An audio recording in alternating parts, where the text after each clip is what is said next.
Hey everybody, कैसे हैं सब? आई होप सब बहुत अच्छे होंगे और सबकी पढ़ाई काफ़ी अच्छी चल रही होगी, right? So I am here with basics of balancing equation. This is a prerequisite to lecture 3 you can say. ठीक है, फॉर्मूला मेकिंग के बाद वाला लेक्चर है ये, so please attend this. Even if you are in class 8th, 9th and 10th and you want to strengthen your basics, please इस lecture को attend करें और कॉपी पेन लेके बैठें, साथ में बैलेंसिंग करते रहें. कहानी सुनने से आपको कोई फ़ायदा नहीं होने वाला है, राइट? ठीक है, चलें स्टार्ट करें. Okay, so today's quote goes as follows. One should not only expect good days in life, because like day and night, good days also have to be changed. So that's a very relevant quote in today's world. ठीक है, by Sri Chhatrapati Shivaji Maharaj. He is my idol. I want to be like him. Even if I imbibe 1% of his qualities, I will consider my life as a blessing. Okay, so he says that you should not expect only good days. You should not expect only good times, because life is not a bed of roses, right? And they also have to be changed. So tough situations come to make you skilled and not to crush you. So please don't worry, keep your spirits high and keep doing the great work, right? Now let's begin. So we are going to start with balancing equation by hit and trial method. Before telling you how to balance the equations, I will tell you why balancing. What is balancing? What is balancing? And why do we need to balance equations? And what are equations exactly? So balancing means to equate something. Now, okay, everybody knows what is balance. Okay. So now what are equations and why do we need them? See, equations basically show chemical reactions. In the previous lecture, we have studied how to make chemical formulas for different compounds. Now, compounds in nature are not very very happy in their own. They want to react. They want to react with each other. They want to form new compounds. They want to break old compounds and form new ones. Okay, it is as simple as that. Everywhere in nature we are surrounded by compounds which tend to react. Even the old iron log, even the old iron bars in your house rust. ठीक है, iron में भी junk लग जाता है. Why? Because iron also tend to react with air and moisture. It also reacts with oxygen in the air. So everywhere, every compound wants to react. Okay, that's perfect. If they want to react, let them react. But chemical equations are something which show this reaction in the form of a sequence. I will tell you how.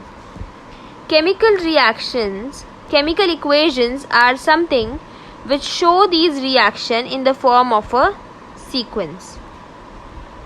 Okay, so I will write a chemical equation here and I will tell you how and why do we need to balance them. So whatever I am writing on the screen, it is a chemical equation. Okay, this is a chemical equation. Okay, perfect. Now what do we want to find when we write these chemical equations? We want to say that Mg3N2 reacts with H2O to give, this arrow shows the products. Arrow के इस side, arrow के आपके left hand side होते हैं आपके reactants जो कि react करते हैं. लेफ्ट पे कौन होता है? रिएक्टेंट्स. और राइट वाले पे कौन होता है? Product. MgOH whole twice, NH3, ये सब क्या है? प्रोडक्ट्स हैं. और लेफ्ट पे कौन है? वाटर और Mg3N2, ये सब क्या है? रिएक्टेंट्स हैं. तो ये रिएक्टेंट्स जो होते हैं ये रिएक्ट करते हैं प्रोडक्ट बनाने के लिए. ठीक, चलो इतनी बात तो हमने समझ ली. अब हम ये समझते हैं कि हमको क्यों बैलेंस करना है equation. Why do we exactly need to balance equations?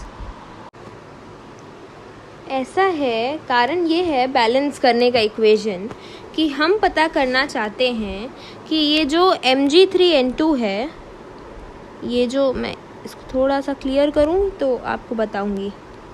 ये आप समझ गए रिएक्टेंट्स और प्रोडक्ट्स क्या क्या होते हैं, ये तो आप समझ ही गए होगे, है ना। तो देखो ये जो Mg3N2 है, ये जो आप देख रहे हैं Mg3N2, इसका क्या रीज़न है, मैं पता करना चाहती हूँ कि ये Mg3N2 एक मॉलिक्यूल अगर है तो ये कितने MgOH और कितने NH3 बनाएगा। आई वॉन्ट टू से, मैं सिर्फ ये फाइंड आउट करना चाहती हूँ इक्वेशन बैलेंसिंग की हेल्प से कि बेटा कितने मॉलिक्यूल रिएक्टेंट्स के एक दूसरे के साथ रिएक्ट करके कितने मॉलिक्यूल ऑफ प्रोडक्ट्स बनाएंगे। ठीक है, so basically I am concerned with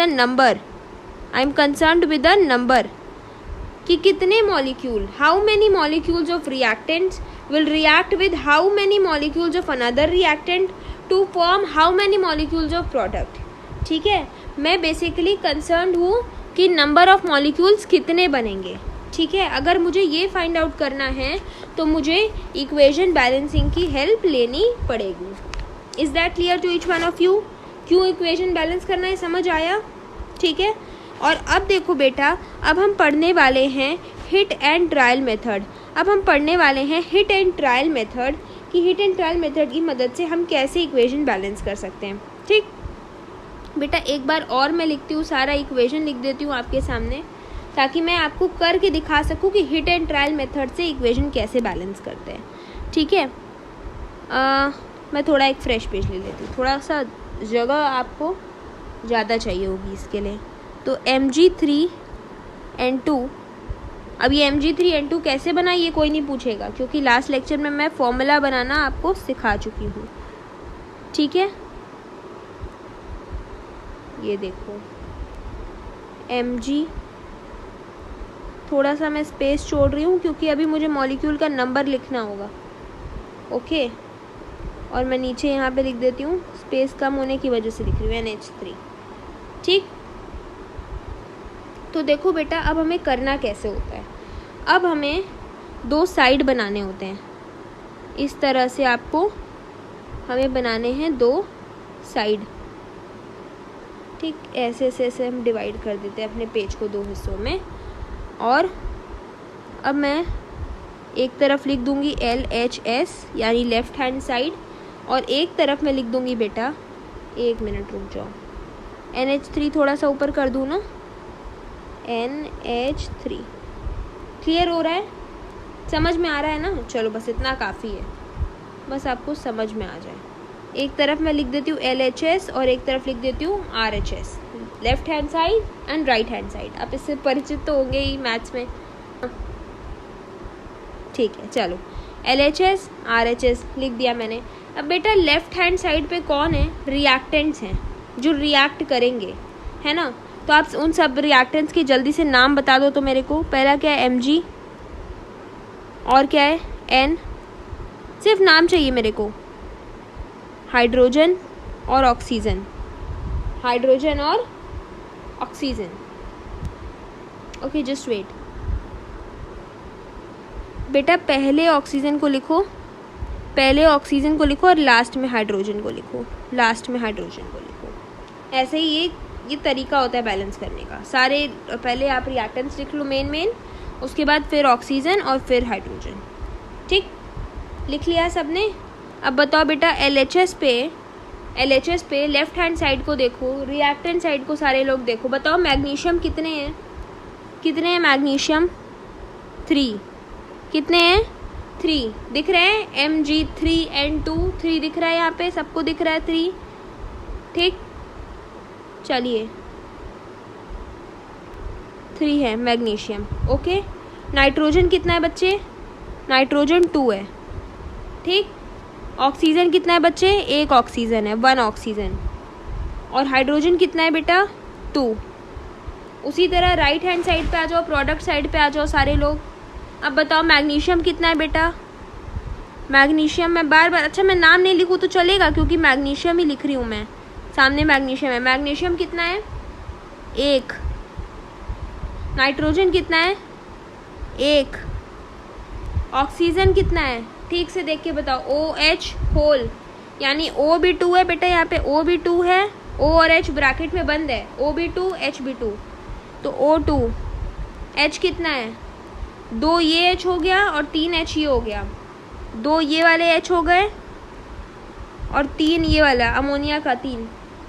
समझ में आया? NH3 है, H कितना है? 3 यहाँ पे मिलेगा और 2 यहाँ पे मिलेगा आपको। Okay, is that clear to everyone? चलो, तो कितना हुआ हाइड्रोजन? 5। कितना हुआ बेटा? 5। अब मुझे बताओ, क्या मैग्नीशियम दोनों साइड इक्वल है? नहीं। सबको दिख रहा होगा मैग्नीशियम एक तरफ 3 है और एक तरफ सिर्फ 1 है, एक तरफ 3 है और एक तरफ सिर्फ 1 है। तो बेटा जब मैग्नीशियम बराबर नहीं है तो हम उसको कैसे बराबर करें? आप मुझे बताओ। क्या 3 को हम 1 बना सकते हैं? नहीं, नो। हमें बेटा ना सिंपली हमें क्या करना होता है? मल्टीप्लाई करना रहता है। हमें इसमें क्या करना होता है? मल्टीप्लाई कर करके हमें इक्वेट करना होता है, बराबर लाना होता है। तो क्या आप 3 को किसी ऐसे नंबर से मल्टीप्लाई करेंगे कि 1 आ जाए? नहीं कर पाएंगे। तो एक काम करिए, 1 को तो मल्टीप्लाई कर सकते हैं 3 से। 1 को तो हम 3 से मल्टीप्लाई कर सकते हैं ताकि 3 आ जाए। कर सकते हैं कि नहीं कर सकते हैं? बताओ। कर सकते हैं ना? तो बेटा जिस साइड पे एलिमेंट कम होता है, सुनो मेरी बात ध्यान से सुनो, जिस साइड पे एलिमेंट कम होता है उसी साइड पे हम जाके मल्टीप्लाई करते हैं। इधर हमारा मैग्नीशियम कम है तो हम इधर जाके 3 से मल्टीप्लाई कर देंगे। कोई और कलर ले लूँ क्या? इधर हम 3 से मल्टीप्लाई कर देंगे। मैग्नीशियम को 3 से मल्टीप्लाई कर दिया, मैग्नीशियम के आगे क्या लिख दिया? 3 लिख दिया। तो बेटा मुझे ये बताओ, क्या मैग्नीशियम, ऑक्सीजन और हाइड्रोजन जुड़े हुए हैं एज अ कंपाउंड?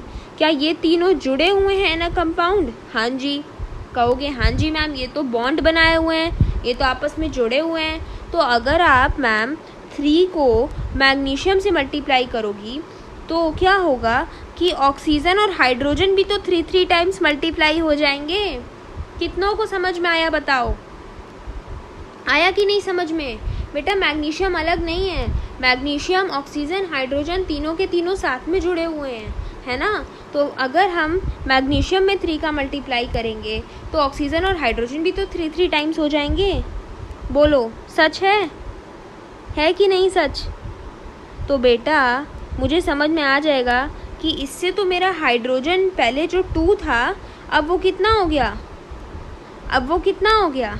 6 हो गया। अब वो कितना हो गया? 2 × 3 कितना हो गया? 6 हो गया। तो इसको मैं हटा के क्या कर दूंगी? इसकी जगह मैं लिख दूंगी 6। ठीक है, आया समझ में? उसी तरह हाइड्रोजन भी हो गया। यहाँ 3 हाइड्रोजन, 2 तो ऑलरेडी थे, 3 से मल्टीप्लाई हो गया, 2 3 6।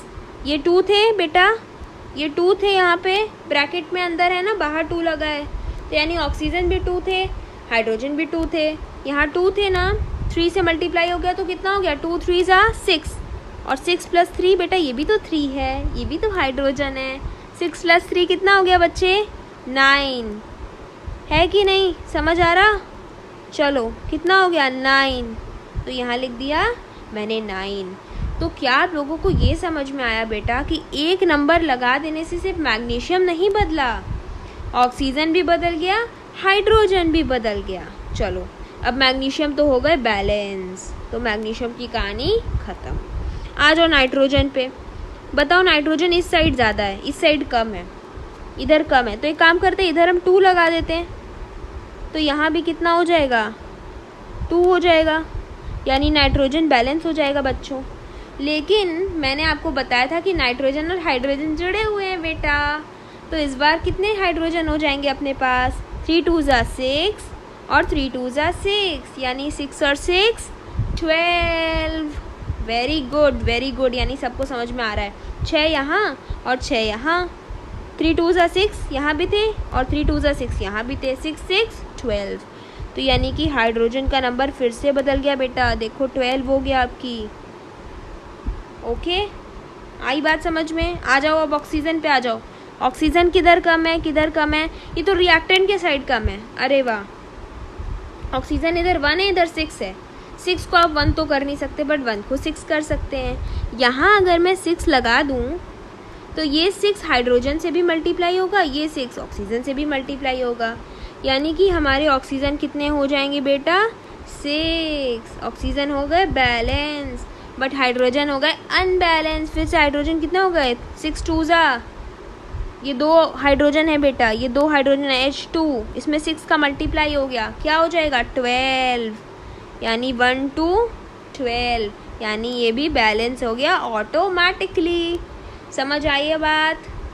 आई सबको बात समझ में? तो इसी के साथ हमने इक्वेशन बैलेंस कर ली। आज की पहली इक्वेशन बैलेंस हो गई। कितनों को बात समझ में आई और कितनों को नहीं आई? कितनों को थोड़ा कन्फ्यूजन है? जल्दी बताओ, अभी भी कन्फ्यूजन है? एक और करें इक्वेशन बैलेंस, एक और करें हम साथ साथ। चलो, तो इसको हम कर देते हैं क्लियर और एक और इक्वेशन लिखते हैं। सो KClO3 gives KCl and O2. Okay, so this is our next equation. थोड़ा सा प्लस, अब ठीक है। चलो, मैंने इतनी स्पेस क्यों छोड़ी है इसके पहले क्योंकि मुझे नंबर्स ऐड करने पड़ेंगे, आई नो इट। ठीक है, अब क्या करते हैं, आ जाओ एक लाइन खींच लेते हैं। यहाँ पे लिख लेते हैं पहले की तरह LHS, यहाँ पे लिख लेते हैं RHS और कलर हम कर देते हैं चेंज। अब चलो करते हैं बैलेंस। पहले नाम लिख लेते हैं KCl और O, इसमें 3 ही हैं, इस तरफ भी 3 है, KCl और O। देखो बेटा, ऐसा कभी नहीं होगा कि इस तरफ 4 और इस तरफ 2 या इस तरफ 6 हों, ऐसा कभी नहीं हो सकता है। ठीक है, जितने एलिमेंट इधर उतने इधर भी। ओके, LHS को देखो सब लोग, पोटेशियम कितना है? 1। क्लोरीन कितना है? 1। ऑक्सीजन कितना है? 3। इधर पोटेशियम कितना है? 1। क्लोरीन कितना है? 1। ऑक्सीजन कितना है? 2। ये तो ऑटोमेटिकली बैलेंस है, ये भी ऑटोमेटिकली बैलेंस है। हमें सिर्फ ऑक्सीजन के साथ खेलना है। ये 2 है, ये 3 है। ठीक है, ये 2 है, ये 3 है। तो क्यों ना हम एक काम करें, क्यों ना हम एक छोटा सा काम करें, इसको हम इधर 2 से मल्टीप्लाई कर दें। अब पूछोगे क्यों, ऐसा क्यों किया? तो 2 से मैंने मल्टीप्लाई इसलिए किया क्योंकि जब मैं 2 से इसको मल्टीप्लाई कर दूंगी तो होगा क्या कि ऑक्सीजन 3 2 ज़ा, ये 3 है और ये 2 है, 3 2 ज़ा 6, ऑक्सीजन कितना हो जाएगा? 6। लेकिन साथ ही साथ बेटा पोटेशियम और क्लोरीन के नंबर भी बदल जाएंगे, पोटेशियम और क्लोरीन के नंबर भी बदल जाएंगे। पोटेशियम भी हो जाएगा 2 और क्लोरीन भी हो जाएगा 2। इतनी बात समझ में आई? आई कि नहीं आई? आई ना? चलो अब देखो मैजिक। ओके, सो अब हम क्या करते हैं ना कि अब हम इधर भी बेटा, अब मुझे ऑक्सीजन बैलेंस करना है, K भी बैलेंस करना है, Cl भी बैलेंस करना है। तो एक काम करते हैं, हम यहाँ पे लगा देते हैं 3। तो मेरे यहाँ पे 3 लगाने से क्या होगा बेटा? ऑक्सीजन हो जाएगा 6, 3 2 ज़ा 6, 3 2 ज़ा 6 हो गया ऑक्सीजन, ऑक्सीजन हो गया बैलेंस। लेकिन बेटा अभी भी मेरा पोटेशियम और क्लोरीन बैलेंस नहीं है, अभी भी मेरा पोटेशियम और क्लोरीन बैलेंस नहीं है। तो कुछ नहीं होता, एक काम करते हैं, पोटेशियम और क्लोरीन तो साथ ही जुड़े हैं, इनके बगल में हम लगा देते हैं 2। तो 2 हो जाएगा पोटेशियम और 2 हो जाएगा क्लोरीन। इसी के साथ हमारा सारा रिएक्टेंट्स और प्रोडक्ट्स बैलेंस हो जाएगा। As simple as that. ठीक है, ये वाला तो इजी था। और देखो बेटा, एक इम्पॉर्टेंट चीज़ जो मैंने अभी आपको नहीं बताई है वो ये है कि आपको जब भी इक्वेशन बैलेंस करनी है, यूज़ अ पेंसिल। ये आप पेन से लिख सकते हो, ये आप पेन से लिख सकते हो। ऑक्सीजन, रिएक्टेंट्स, प्रोडक्ट्स, ये सब आप पेन से लिख सकते हो। But while writing the numbers, while writing the coefficients, you must use a pencil. जब तक आपकी फाइनल इक्वेशन बैलेंस नहीं हो गई है तब तक आप पेंसिल का यूज़ करो।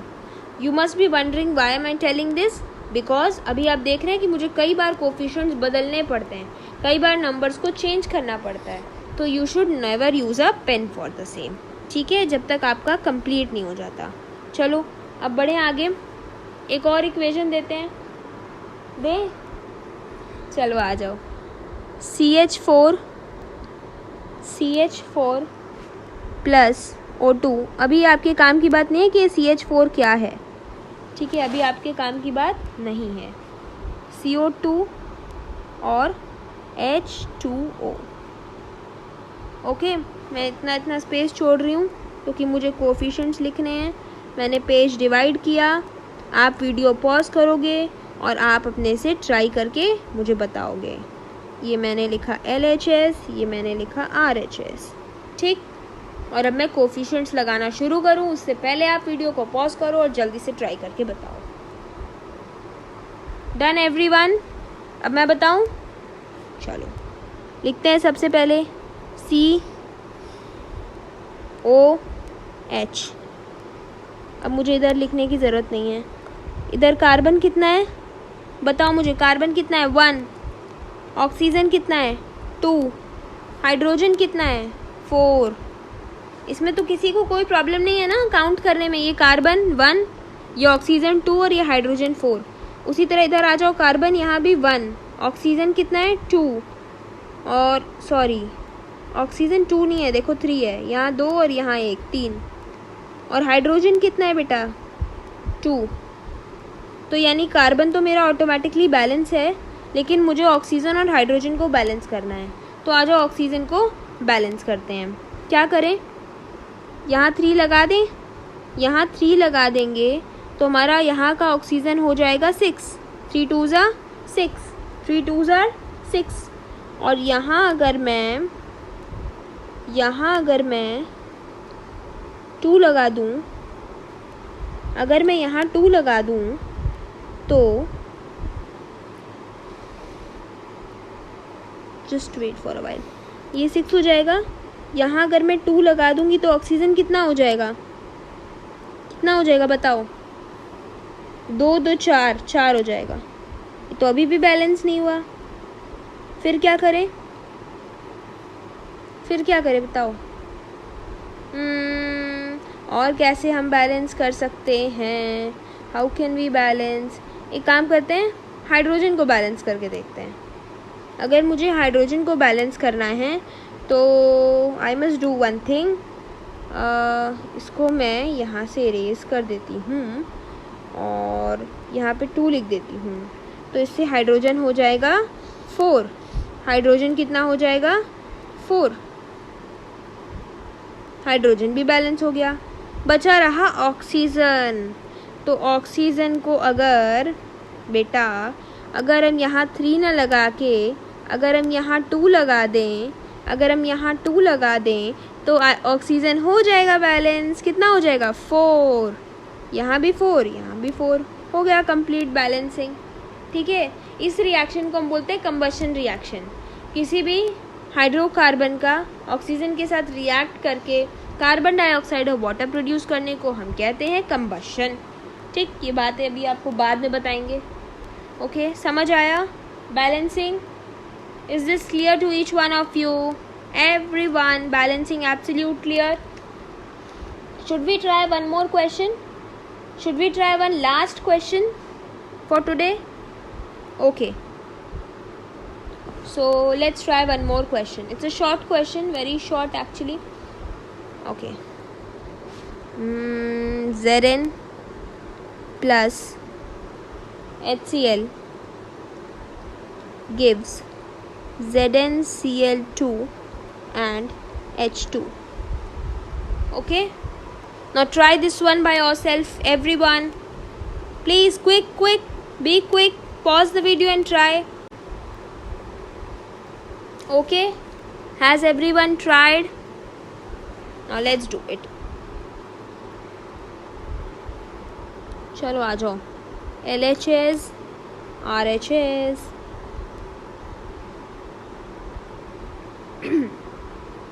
आ जाओ, zinc Cl and H, again zinc Cl H। कितना है जिंक 1, कितना है Cl 1, कितना है H 1। इधर कितना है जिंक 1, Cl कितना है 2, H कितना है 2। आओ क्लोरीन को बैलेंस करें, इधर 2 लिख दो, इधर 2 लिखोगे तो क्या क्या चेंज हो जाएगा, हाइड्रोजन भी चेंज हो जाएगा, क्लोरीन भी चेंज हो जाएगा, ये भी 2 हो जाएगा और ये भी 2 हो जाएगा। बस फिर तो हमारा हो गया बैलेंस, जिंक भी हो गया, क्लोरीन हो गया और हाइड्रोजन भी बैलेंस हो गया। ठीक, देखो बस एक स्टेप का था, समझ में आया, इजी था ये। अब थोड़ा होमवर्क दे दूँ, होमवर्क करोगे? चलो आ जाओ, होमवर्क लिखो बेटा, जल्दी जल्दी, फटाफट फटाफट। Question 1, Na plus H2O gives NaOH plus H2, इसको बैलेंस करके बताना। Second, Ca plus H2O gives CaOH whole twice plus H2, इसको बता दो। Third question, K plus H2O gives KOH plus H2. Next, fourth question, Al plus Fe2O3 gives Al2O3 plus Fe। ठीक, ये 4 question हो गए, note किए सबने, snapshot ले लिया, बढ़े आगे। चलो आ जाओ नेक्स्ट क्वेश्चन, क्वेश्चन 5 है आई गेस, 5 है ना, हाँ 5 है, आ जाओ। 5 वाला हो गया C2H5OH, घबराना नहीं, कितने भी रिएक्टेंट्स हो आपको परेशान नहीं होना है, plus O2 gives CO2 plus H2O। ठीक, और आप कौन सा लोगे, एक और ले लो बेटा, Na plus O2 gives Na2O। ठीक, ले लिया ऑल 6 क्वेश्चंस एवरीवन। तो ये 6 क्वेश्चंस होंगे आपके होमवर्क और मुझे इनका आंसर चाहिए अपने कमेंट बॉक्स में। ठीक, चलो। So children, if you did enjoyed this lecture, do consider liking, sharing and subscribing to my channel for more such updates, and all the best for your exams. Bye bye.